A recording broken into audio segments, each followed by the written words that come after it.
দেখো, এই ভিডিওতে আমরা কথা বলবো তরুণ গোয়েল থেকে প্রকাশিত জেনারেল নলেজ এই বইটি 2027 সিজনের এই বইটি পুরোপুরিভাবে এনসিইআরটি প্যাটার্নে কিন্তু বইটি প্রকাশিত হয়েছে এবং বইটিতে ইনক্লুড থাকছে স্ট্যাটিক জিকে, তার সাথে সাথে থাকছে current affairs, all major event from the last 6 month.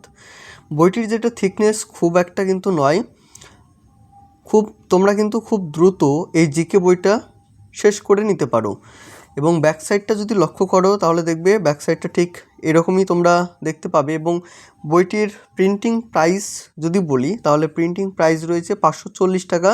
কেউ যদি মনে করো বইটা অনলাইন থেকে পারচেস করবে, সেক্ষেত্রে অনলাইনের যে পারচেস লিঙ্ক থাকবে সেটি আমি আমার ডেসক্রিপশনে দিয়ে রাখবো, তোমরা সেখান থেকে পারচেস করে নিতে পারো বা স্ক্রিনে দেওয়া নাম্বারে তোমরা যোগাযোগ করে নিতে পারো। তোমরা বাড়িতে বসে ইন্ডিয়ান পোস্টের থ্রুতে কিন্তু বইটি পেতে পারো।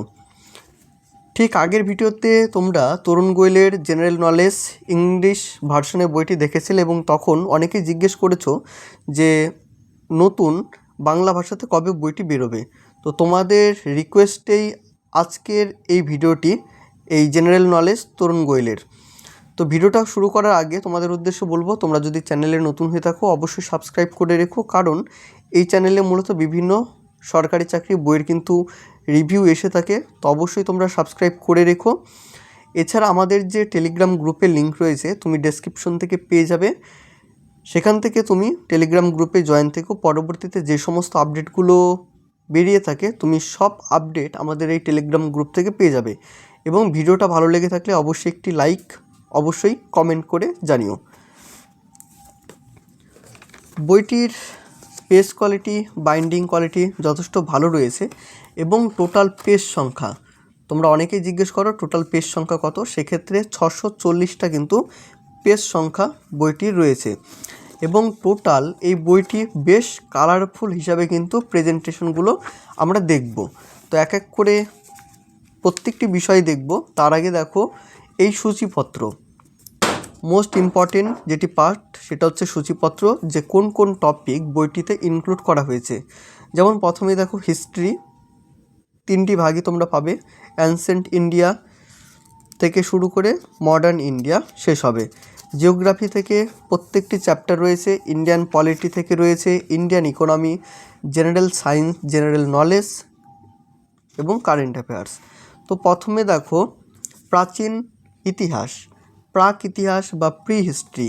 এবং আর একটা বিষয় না বললেই নয় যে তোমরা এই বইটি কোন কোন পরীক্ষার জন্য নিতে পারো। এক কথায় বলতে গেলে রাজ্য সরকার বা কেন্দ্রীয় সরকারের যে কোনো পরীক্ষার জন্য কিন্তু বইটি তোমরা নিতে পারো। তো দেখো প্রাক ইতিহাস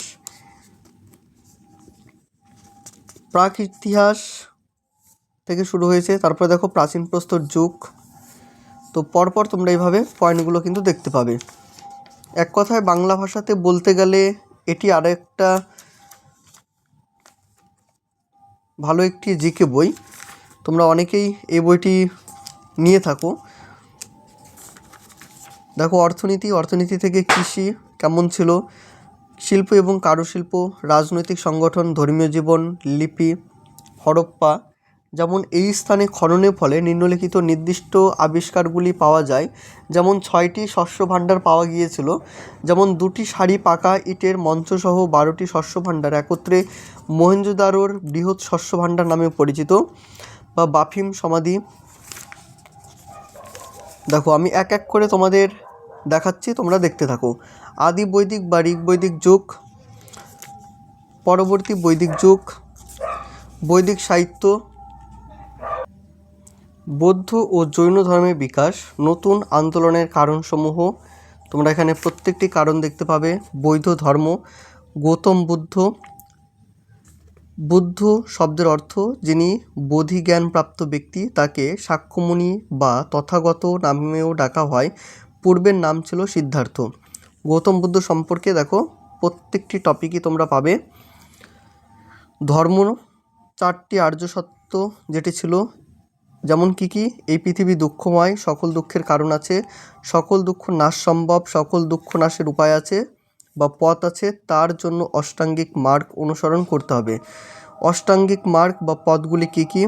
নির্বাণ লাভ, অহিংসা, কর্মের আইন, সংঘ, বৌদ্ধ পরিষদ, বৌদ্ধ সংহিতি 383 খ্রিস্টাব্দে বিশালিতে সভাকামীর নেতৃত্বে রাজা কালামোকের আমলে অনুষ্ঠিত হয়। অনুসারীরা দুটি দলে বিভক্ত হয়, স্থবিরবাদী এবং মহাসাংঘতিক। দেখো টোটাল পেজটা কিন্তু এই কালারফুল। মধ্য এশিয়ার সাথে যোগাযোগ, প্রাচীন ভারতের শিল্পকলা বা বিদ্যালয়, সঙ্গম যুগ, সঙ্গম যুগের মধ্যে রয়েছে পাণ্ড্য রাজবংশ, চোল রাজবংশ, চেরা রাজবংশ, 3 সাম্রাজ্যের অন্যান্য দিক, গুপ্ত সাম্রাজ্য, অন্যান্য রাজত্ব, মধ্যযুগের ইতিহাস, আরবদের সিন্ধু জয়, গজনীর মাহমুদ 971 থেকে 1030।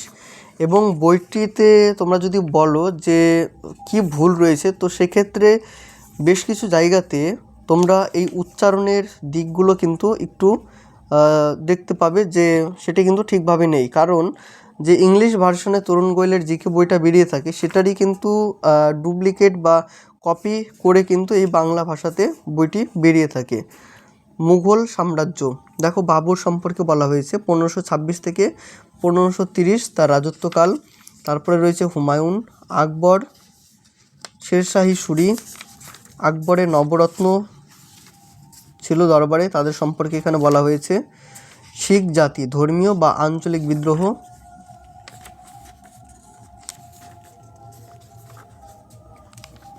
কৃষক বিদ্রোহ, নীল বিদ্রোহ। নীল বিদ্রোহ, কৃষকদের বাধ্য করা হতো তাদের জমিতে নীল চাষ করতে।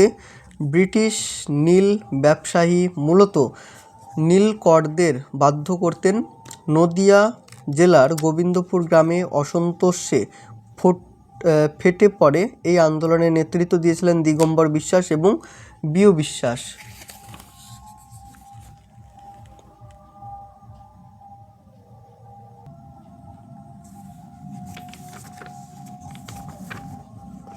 দেখো এক কথায় জিকে বই যথেষ্ট ভালো। এই তরুণ গোয়েলের ভারতীয় অর্থনীতি, ইন্ডিয়ান পলিটি, সংবিধান রচনা, প্রেক্ষাপট, উপরাষ্ট্রপতি,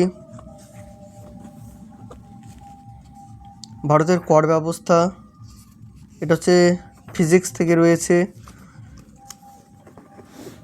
এক কথায় ওভারঅল বইটি কিন্তু ভালো। এবং যে দাম করা হয়েছে 540 টাকা, এবং এর উপরে তো একটা ডিসকাউন্ট পাবেই, তো সেক্ষেত্রে ডিসকাউন্ট দিয়ে অনেকটাই কিন্তু বইটির দাম কম। তো কম দামে ভালো একটি জিকে বই তোমরা এটি নিতেই পারো। এবং ভিডিওটা আমি বেশি বড় করব না তোমাদের দেখার সুবিধার্থে। এবং কিছু যদি প্রশ্ন থেকে থাকে বইটি সম্পর্কে তোমরা অবশ্যই কমেন্ট করে সেটি জানিও। তো দেখা হবে অন্য কোনো ভিডিওতে। সকলে ভালো থেকো, সুস্থ থেকো।